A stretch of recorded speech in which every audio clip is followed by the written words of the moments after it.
Please, can we have the wheel? Please, let's have the wheel. Hold on, sir.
Person never win election, you don't see gap.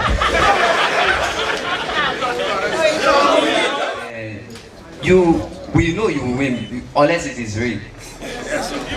Why coming to it? Now, why you are in power? There are some certain things I want to ask. Like your successors, you are inheriting a very billions of debt. Now my question is, you said you want to take us from consumption level to production level. With those billions of dollars debt, how is it possible? We don't expect a magic from you. And then my question is this: it's not really about going to school, because so many youths are even afraid of going to school right now because of unemployment and how they will be able to, like for me, female, how we'll be able to get the work because of some people trying to give work to people they know and people trying to sell their body and all that. So how will you be able to curb this unemployment in Nigeria? And then when you're going to school, you have this confidence that there is something waiting for you. Let's enter into the teaching profession in Nigeria to ensure that the most qualified are employed, especially at the basic level and in private schools. But that is one of the challenges we're having currently in private and public schools. Most private schools, you see children who are not even secondary school graduates teaching these young ones, laying wrong foundations. How do you intend to tackle this and also create employment for teachers who graduate on yearly basis? Just like I tell anybody, you can call me name on anything, but you say when I was in charge of Anambra State, the money was used government. We're not going to do that. And then coming to what you said about once the head is right, you can start changing.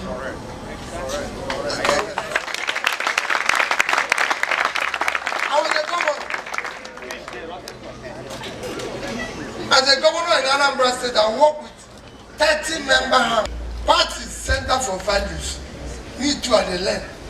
So I will allow him to contribute to this value proposition.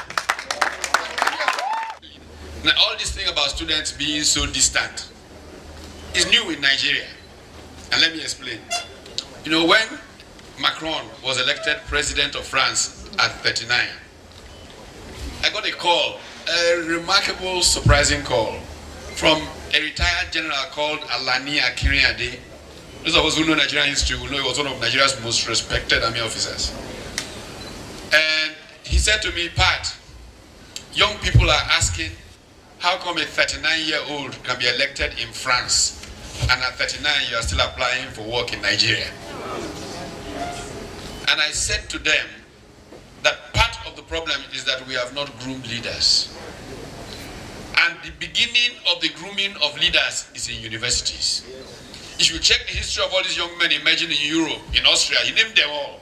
He said they started their life in the student union movement. And he said, you, Pat, when people like you were students, you were interacting with those of us who were running Nigeria. But we, and he took the responsibility, said we, the army, killed the student union movement, and the politicians buried it. So we don't have leadership recruitment processes in our country. As a 19-year-old student leader at the University of Nigeria, I used to meet with the number 2 person in Nigeria, Yaradua. That's the level of the interaction we had. I spoke this morning to President Obasanjo. I have known him since I was a student in the University of Nigeria when he was head of state at that time. And so we must reverse that.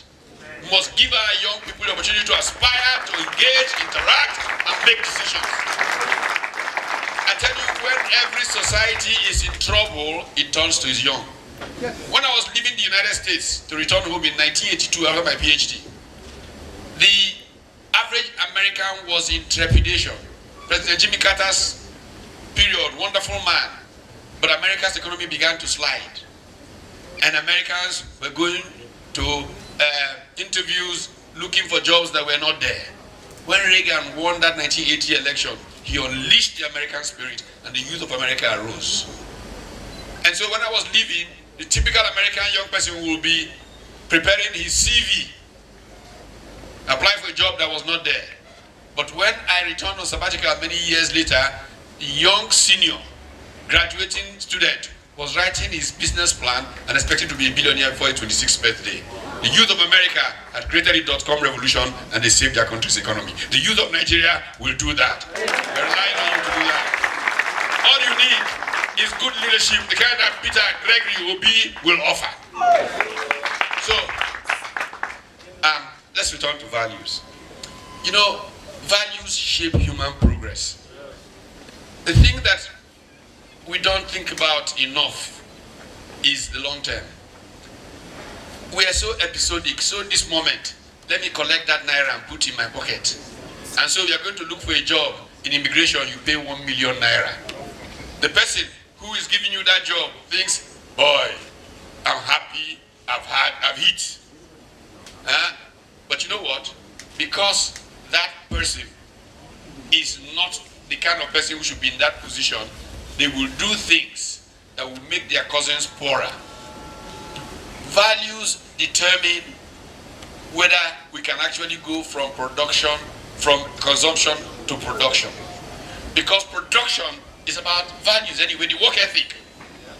Somebody who does not know that work produces the good that he harvests, does not know about investing, sowing, and reaping. He expects to be able to just capture. And so if you think of how that percolates, it comes down to the university lecturer who abuses the student. It comes down, everything falls around that scale. But if it's about doing the right thing, getting the output, you will see how society. Today, very few people want to invest in Nigeria. We are asking about jobs. Jobs are created when capital comes in and gets invested. But Nigeria is not on the scale for most countries because people are not sure that if there's a dispute in Nigeria, they will get a resolution in the courts. Yeah. People are not sure that if they come to Nigeria, some government policy will not change overnight and ruin their investments. So at the heart of everything are your values. We have to build a society that recognizes that truly values shape human progress. If we can build a society, there will be opportunity for everybody here and we can truly make progress. All of us learning. Like you told you, values change society. He does everything. You talked about unemployment. He talked about value. Somebody talks about billions being owed. Am I right? Yes. Let me tell you, every country of the world owes. Every country of the world. Tell me countries you think that are doing very well. Norway. Norway. USA. China. Morocco. China. Singapore. Okay. We have 4 now. We have 4. The 4 we have are as follows: China, Norway, Singapore, US. United States, somebody's mentioned Japan. But United States is the biggest economy in the world. In terms of what we call GDP, it's about 23, call it trillion economy. Might up to 25 now. But United States owes nearly 90%, if not more, of its GDP as debt.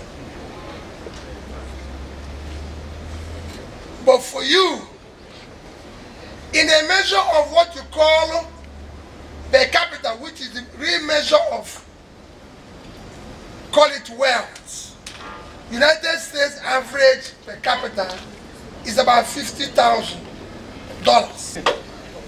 Singapore, that I told you now, is only 130 million of their debt. But do you know the greatest thing Singapore is doing now? Singapore is sustained by a port operation. This port that we're talking about, this port that is in here, he knows. As I speak to you, Singapore have no place to build a seaport again. You know what they're doing? They're now building a port under the sea. They now want to develop under sea port. So they now want to go below the water and put a port for 2050.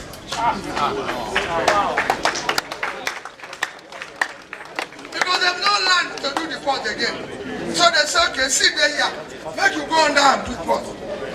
Here, we're here. Quarreling every day with nonsense situation. People carry our money, chop, come the answer is excellency. Thief the excellency.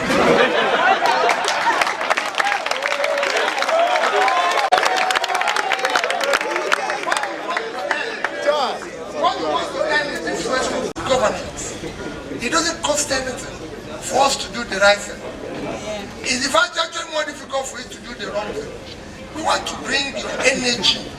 Pat has said it. You will change the world. Those who are changing the world are like you. You might not even know you're far more intelligent than those who are changing the world. If they come to the type of school you are, they will fail. Go to be anywhere. And now me, I don't go to school. Not because I go, I just say make I know what's in there inside here. So if you say today, the good school, Harvard, I don't go there. Cambridge, I don't go there. Oxford, I don't go there. Every one of the London School of Economics, Kellogg, I don't go. Columbia, I don't go. Where I go, I say, I know what is there inside here. Very simple. When I tell you, if they come for where they learn, zero.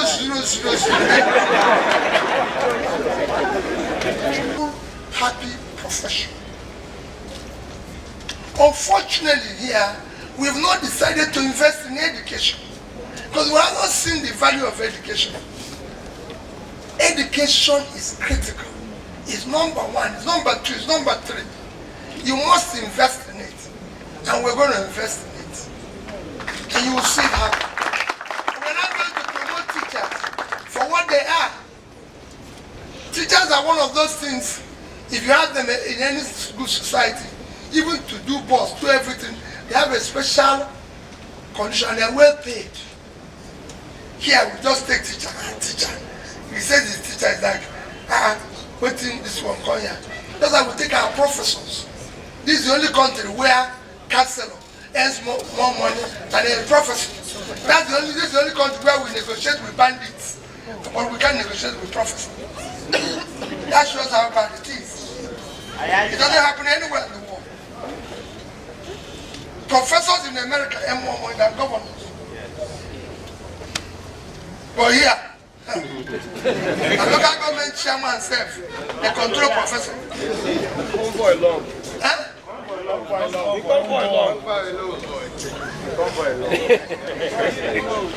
Next one.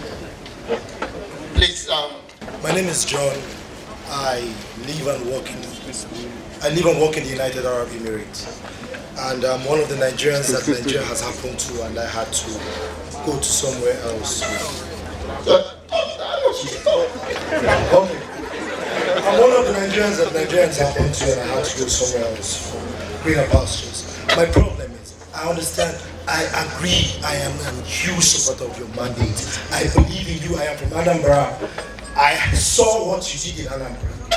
I saw it firsthand in Anambra. So my problem is, all of those things require funds, and right now, Nigeria is bankrupt. We have to tell ourselves the truth. And the only institution that gives us at least 80% or 70% of our revenue is the oil and gas industry. And we have a cancer in it. We have cancer in it. I'm sorry I'm taking this time. I was in Abu Dhabi where there was an ADIPEC. ADIPEC is like an oil and gas show where companies come to showcase their latest technology. And I saw the Kyari there and asked him, what are you guys doing here? You don't even have the technology to monitor your pipelines, and you're coming to sell what to the world?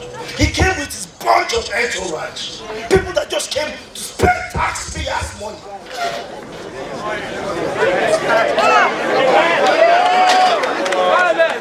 And as a Nigerian, I was embarrassed. I went to the tent of Saudi Harcourt, that's this Kingdom of Saudi Arabia oil company, and I saw technologists. They want to monitor every pinch of oil in the Kingdom of Saudi Arabia. I work with Abu Dhabi National Oil Company. I know how we do these things. It is easy to do, and Malek Kyari is asking me how do I want him to do it. A man who was MD of Comdi, before being good managing director of NPC. Sir, the truth is, I want to know what you're going to do to NPC. Thank you. Please, let's listen to him, please. Please, your audience. Let me tell you, my brother. 1 minute. Let me tell you, my brother, the way you feel is the way most of us feel. The pain is too much because the pain you're going through is, this thing is not rocket science. So why is it not happening in my country? Because if it's rocket science, we say, oh, when we will be able to develop it. But we'll talk about it more. We'll share. He wouldn't tell you. Me, I will share with my number with you so that we'll learn how to do it. And we'll do it. Thank you. My name is Senje Washukusa. I'm from Abia State. Sir, I was a soldier during the Nigerian Army. Yes, sir. My mother is from Anambra State. Okay. Yeah. So, sir, I was frustrated in Nigerian Army because of tribalism. I went to school, I became a graduate so that I can be commissioned. People from the other side, they don't believe in it, even if you are begging them and paying them. No.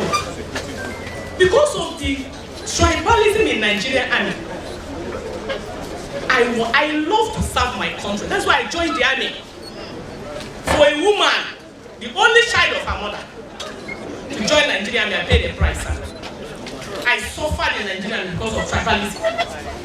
You stand with your Eastern person to talk, they will lock you in their room that you're planning meeting. So many frustrations, sir. And I say there is no need because if I should be in this army, I may commit something that I may be locked up and nobody will remember. If not, they will delete me there. So with anger, I came out of Nigeria. With anger, because I was supposed to be commissioned. But there was an embargo on it. Because we go to school. In short, there was a time I wanted to delete all the graduates in Nigeria. Jesus. Because you know in army now is obey your last order now. So you don't have any say. And obey the last order is a particular set. So sir, please, I'm begging you, sir, that when you come in, try to do something about Nigeria and sir. Okay. Thank you, sir. Woo! Excellency, my name is Eddie Bright Chinedu, and I happen to be the National President of Traders in Nigeria. Excellency, sir, my question goes in this way. Today we are talking about production and consumption. and we're having challenges on areas that have to do with price of items in the market. And we discovered that Nigeria does not produce anything. And last time I was in a toy with the former Minister of Transportation. He took me down to Apapa. To Apapa. Yes. He said, why I invited you because you are the national president of Australia. And we have decided to link railway from Elimita directly to Apapa.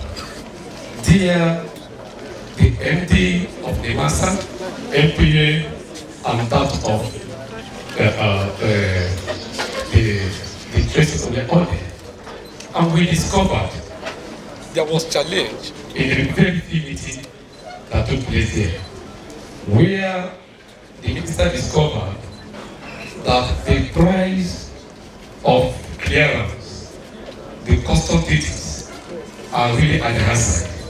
And we are crying of the price of the items in the market. As a trader or an importer, you clear your goods at high price. Definitely, you are geared to maximize profit, not to incur any loss. Sir, with what Nigeria is passing through today in this great nation, concerning, because we're all aware that everybody goes to market, what are you trying to do on the area that have to do on the price of things in the market, and how to deal with the issue that have to do with importation and the custom tax? Let me try with you. Nigerian mainstay of income, if I'm right, what you said, is from oil. That is where the problem is. Actually, madam, just wait for 1 minute. Just 1 minute. Actually, let me tell you, oil contributes less than 10% of Nigerian GDP. It will shock you. It contributes less than 10% of Nigerian GDP. However, oil is about 50% of federal government revenue and about 80% of our foreign exchange revenue. And that is where the problem is. The problem is that when we talk about it going from consumption to production, that is where it lies. Abu Dhabi is not up to anything. It's a tiny country. It's only one of the states of Nigeria. So it's less than River State. And in terms of life science, it's less than River State. River State is about 11,000 square kilometers. So Abu Dhabi will be less. So we are not talking about, we're not comparing the same thing. We're 220 million people. 220 million people living on 923,000 square kilometers of land.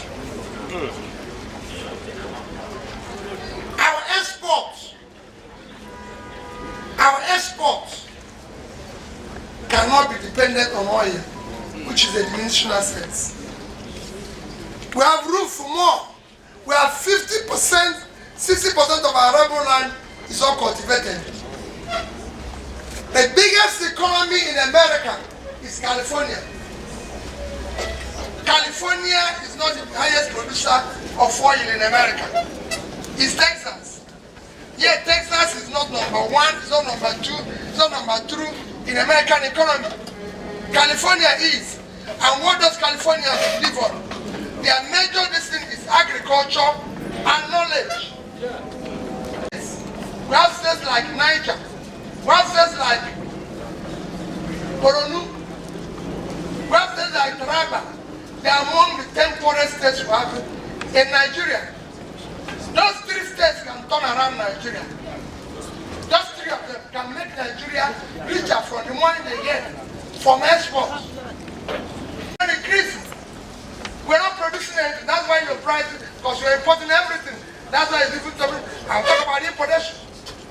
They're not producing anything. Niger State is 76,300 square kilometers of land. They have vast land, more fertile land that can feed Nigeria. Total money Netherlands, Niger State just from 1 year sharing is about maximum 50 billion. If they have done 5% of what Netherlands did, 5%, just 5%, for having 2.5 times the land, if you use 650 today to times $6 billion, $6 billion, it will give you 3.9 trillion. Wow.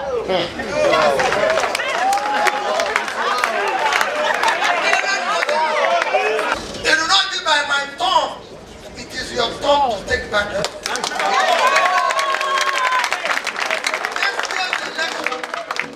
year's election depends on 3 things.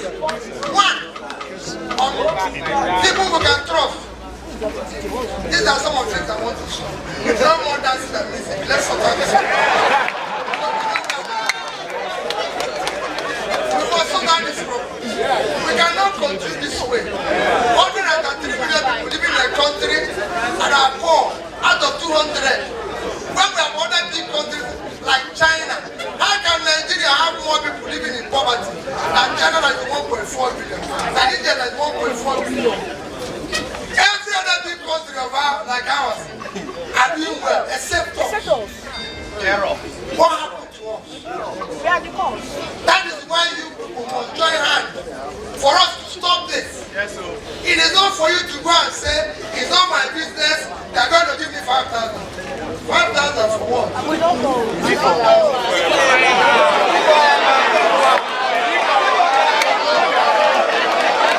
Nigerian students, greatest Nigerian students.